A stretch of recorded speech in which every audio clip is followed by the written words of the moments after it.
Hi everyone, I hope you're all doing very well. As you can see, I have our subject of discussion all set up for you on the board.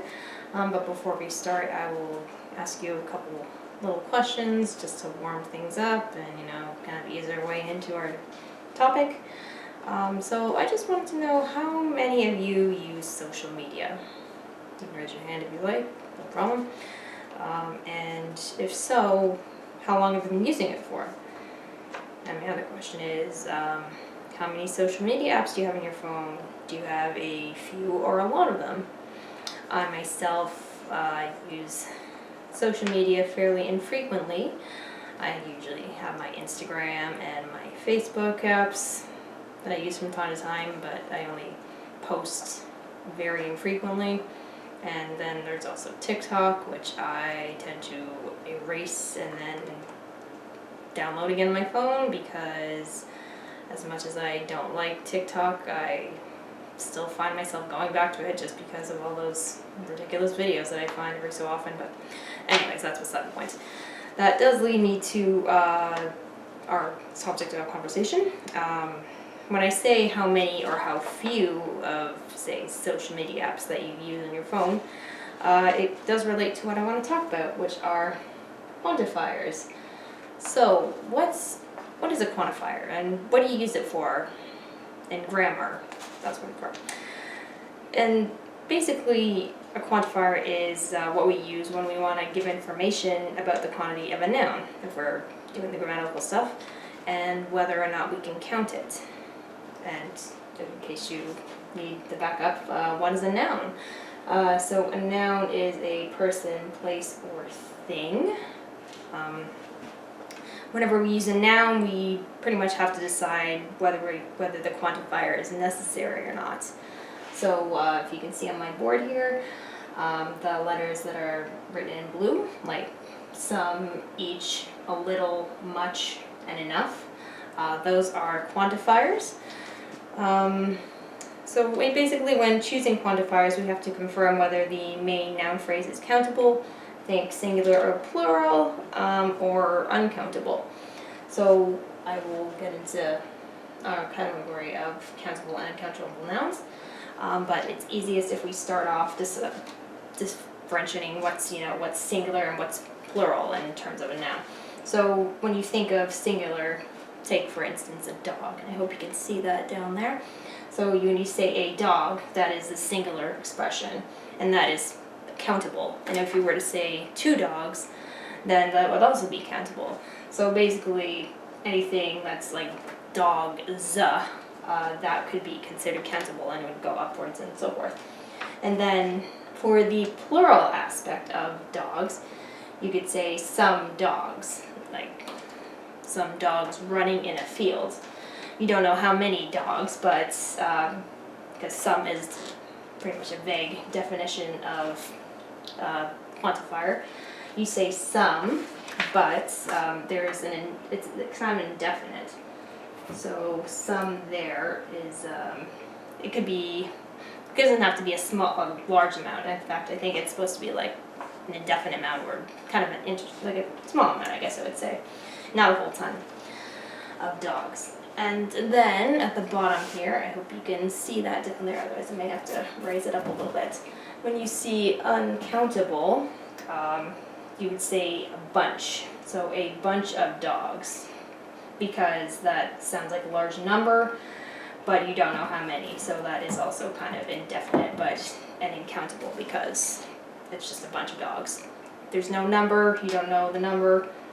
It's just a large number. So basically a bunch of dogs. And then, now that I've covered that part, that's probably the pretty basic definitions of there. I will go into the further clarification, because sometimes they can get confusing, these quantifiers. So what do you classify as a countable quantifier? So I would say, let me just write this down. Actually, you know what, I think I will change that, because you can probably see it a little better in the dark, which I hope you can see over there. So when we say countable nouns, we usually say, let's start with the term a, like as I said, a dog, that's countable. And I will follow with whatever's on the board here as well. So we say a, let's start with each. That's another good one. And I will write down a sentence down below. So when we say each, we usually go between, each usually refers to two people.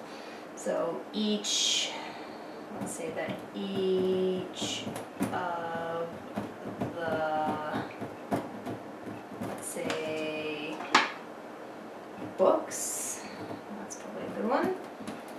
Probably a very simple definition, but we'll carry on. And then I think is each, yeah, each is countable.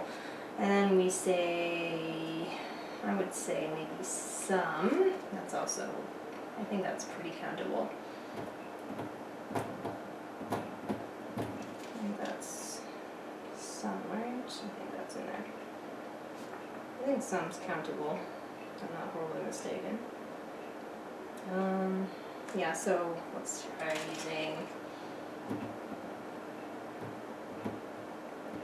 some, let's say, some fish, I suppose. That could work. That could be some. And then, let's see, and then let's try, that's another one. Actually, I'm going to give you another example, which I think might be easier. Let's try maybe a lot, I guess. Maybe a little, actually. I guess I could do a lot. Let's say a lot of questions, I guess. Questions, that's also one. And then let's get into the uncountable versions. So let's see, much is probably a good one to start with. You can't really define much. You could say, let's see, let me try to think of something there. Much, let's say much to decide. That's a good one. Because you don't know how much there is. Much is kind of an indefinite article. You don't know how much there is because there's nothing really to count. And then I would probably say, oh, maybe that is not a sum. I think I might have, sorry, I think I might have screwed that one up. Yeah, like sum is actually in there.